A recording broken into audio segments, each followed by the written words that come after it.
Good morning students. ये video class 5th के लिए है और हम पढ़ रहे हैं ईवीएस का 9 chapter sources of water. Last video में हमने पढ़ा था मेथड्स ऑफ प्योरीफाइंग वाटर के बारे में हमने पढ़ा था, जिसमें हमने अलग अलग तरीकों से पानी को प्योरीफाई करने के तरीके पढ़े थे, जैसे बॉयलिंग करना, केमिकल के द्वारा, आरओ फिल्ट्रेशन के द्वारा। ये हमने लास्ट वीडियो में पढ़ा था। आज हम क्या पढ़ने वाले हैं? आज का हमारा टॉपिक है artistic water resources.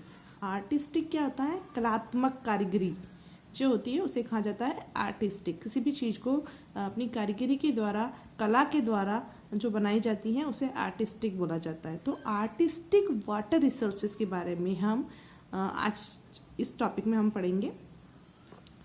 From a long time well in बावड़ी have been resources of drinking water and irrigation in Rajasthan. बहुत पहले से ही वेल इन बावड़ीज, कुएं और बावड़ी। बावड़ी क्या होती है? जो सीढ़ी नुमा जो कुएं जो होते हैं उन्हें बावड़ी कहा जाता है। Have been resources of drinking water and irrigation in Rajasthan, मतलब प्राचीन समय से ही राजस्थान के अंदर कुएं और बावड़ी जो हैं वो पीने के पानी और सिंचाई के लिए यूज में लिए जाते हैं। Artistic stairs are constructed in baoris to get water from then.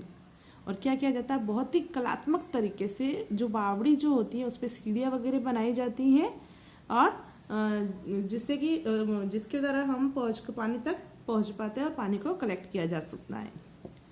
बावड़ीज meet the religious and social needs of the peoples. और जो बावड़ीज के द्वारा जो लोग जो है अपनी धार्मिक और सामाजिक जो आवश्यकताएं वगैरह जो है, या एक सामाजिक और धार्मिक रूप से वो लोग उसमें हमने जो चीज़ें जो है हमें दिखाई देती है, जो रीति रिवाज जो है, सामाजिक जो धार्मिक जो है वो हमको इन बावड़ीज में हमें देखने को मिलता है। अब कुछ एग्जाम्पल दिए हुए हैं यहाँ पर अलग अलग बावड़ीज के। देखो, पारचा बावड़ी इन रामदेवरा, जैसे कि रामदेवरा की जो पारचा बावड़ी है, खिन्नी बावड़ी इन जालोर, चांद बावड़ी eight Abhaneri and baoris in Osian, Bhinmal, Bundi, Khetri, Amer, Neemrana etcetera are very old. अब कुछ यहाँ पर बावड़ियों के नाम बताए गए हैं जो कि अलग अलग जगहों की बहुत ज़्यादा फेमस है। Some of them have been useless due to negligence and their maintenance. अब क्या हुआ? बहुत इतनी सारी बावड़ियों के बारे में हमने पढ़ा, लेकिन इनमें से कुछ बावड़ियाँ ऐसी भी हैं जो कि मेंटेनेंस के अभाव के अंदर, मेंटेनेंस नहीं हो पाने के कारण क्या हो गई है? यूजलेस हो गई है ना। उनका उपयोग अब नहीं हो पा रहा है ना। मेंटेनेंस कैसे? जैसे कि उसमें साफ सफाई नहीं हो पाती है तो उसमें कीचड़ वगैरह हो जाता है तो पानी काम में नहीं लिया जाता है, तो इसलिए वो अब यूज में नहीं आ पा रही।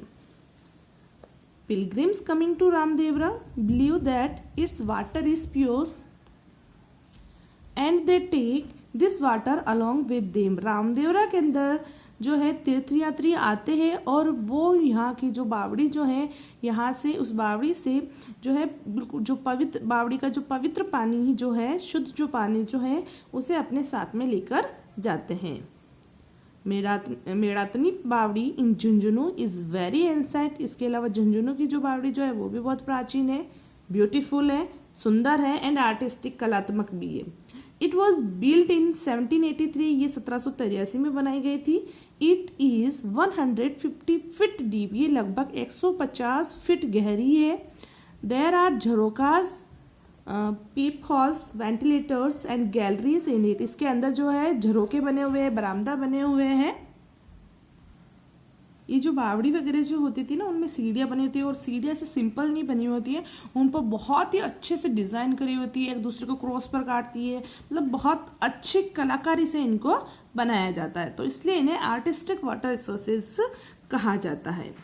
ठीक है, तो बावड़ी समझ में आ गया क्या होता है? Okay, the next like baori several wells are also built artistically, और इसी तरह से जिस तरह से बावड़ियों को कलात्मक रूप से बनाया जाता है उसी तरह से जो कुएं वगैरह हैं उन्हें भी अच्छी कारीगरी से बनाया जाता है. सम वेल्स आर राउंड, जैसे कुछ कुएं जो होते हैं वो राउंड होते हैं, गोल होते हैं. And their walls are made of bricks, इनकी जो दीवार जो होती है वो ईंटों से बनी हुई होती है. There are several ways of getting water from them, और बहुत ही अलग अलग तरीके से इन कुओं से पानी निकाला जाता है. Artistic canopy, khelia and kundias are also made on their walls square platform, और क्या कहा जाता है इन कुओं के आसपास जैसे पानी को स्टोर करने की और उन पर छाया करने की चीज़ें बनाई हुई होती है, जिसे कुंडियाज बोलते हैं, और जिस कैनोपीज जो छाया करी जाती हैं, तो ये कुछ चीज़ें कुओं के आसपास बनाई जाती थी.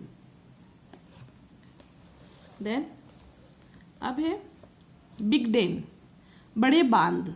बड़े बांध की जरूरत क्यों होती है? देखो, to meet the need of water for the ever increasing population big dams on river are being build.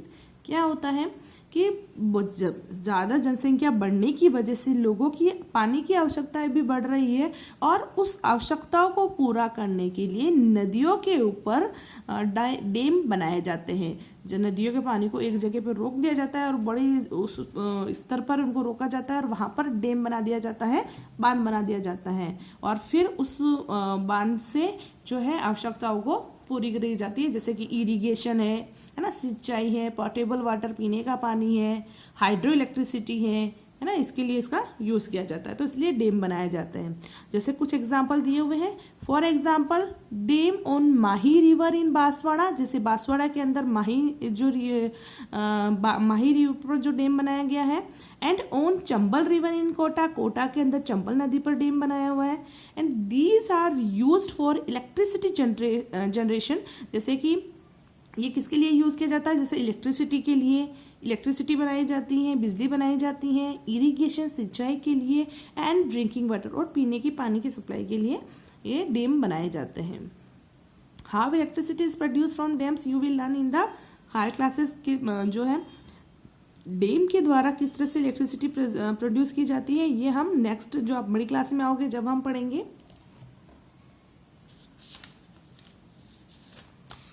यहाँ पे आपका चैप्टर खत्म होता है.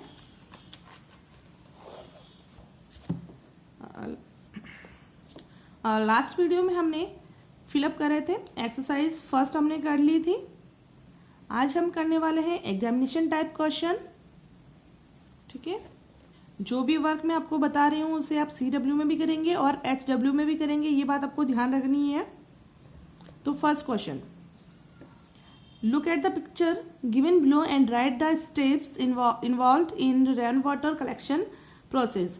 यहाँ पर एक पिक्चर दी हुई है, इस पिक्चर को देखते हुए आपको इसके स्टेप बताने हैं कि किस तरह से पानी कलेक्ट होता है, फिर इस जो है ना इसमें पाइप के अंदर से जाता है, फिर टैंक में इकट्ठा होता है ना, और किस तरह से फिर टैंक में फिल्ट्रेशन किया जाता है और फिर उसका यूज़ किया जाता है. तो ये स्टेप आपको लिखनी है.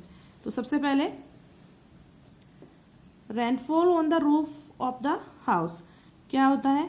जो बारिश जो है वो कहाँ पर गिरती है? जो घर की जो छत होती है वहाँ पर जैसे पानी गिरता है. Filter of water bye drain, फिर जो पानी जो है वो नाली के द्वारा बहता है, उसका निकास किया जाता है. Water flows down the roof by pipeline attach to the drain, और फिर क्या किया जाता है? जो पाइपलाइन जो है वो पाइपलाइन के द्वारा, जो छत जो है वो पाइपलाइन के द्वारा जोड़ी जाती है, और जहाँ हमारा जो ड्रेन जो होता है उससे.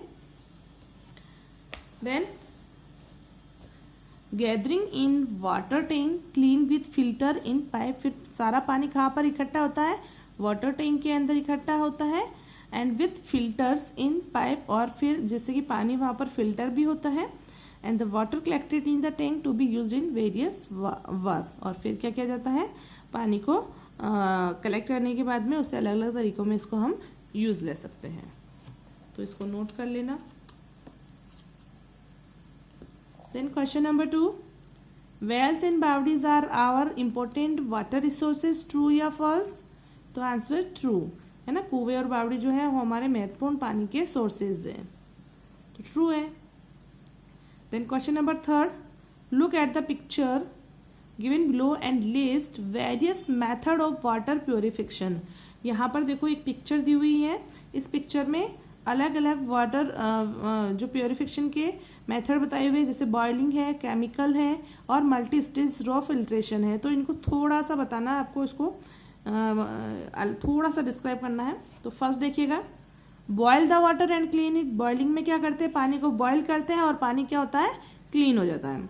देन सेकंड में क्या है, केमिकल। केमिकल के द्वारा कैसे करते हैं, मिक्सिंग केमिकल इन वाटर, पानी के अंदर केमिकल को मिक्स किया जाता है एंड टू प्योरीफाई इट, और इससे प्योरीफाई किया जाता है। देन थर्ड पॉइंट है purifying the water bye A RO machine. RO machine के द्वारा पानी को प्योरीफाई किया जाता है।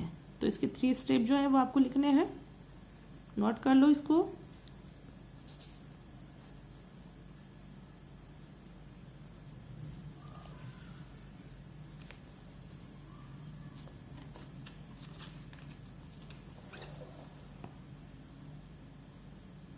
आज हम सिर्फ यहीं तक ही करेंगे। नेक्स्ट वीडियो में नेक्स्ट क्वेश्चन करेंगे, बचे हुए जितने भी क्वेश्चन हैं। Thank you.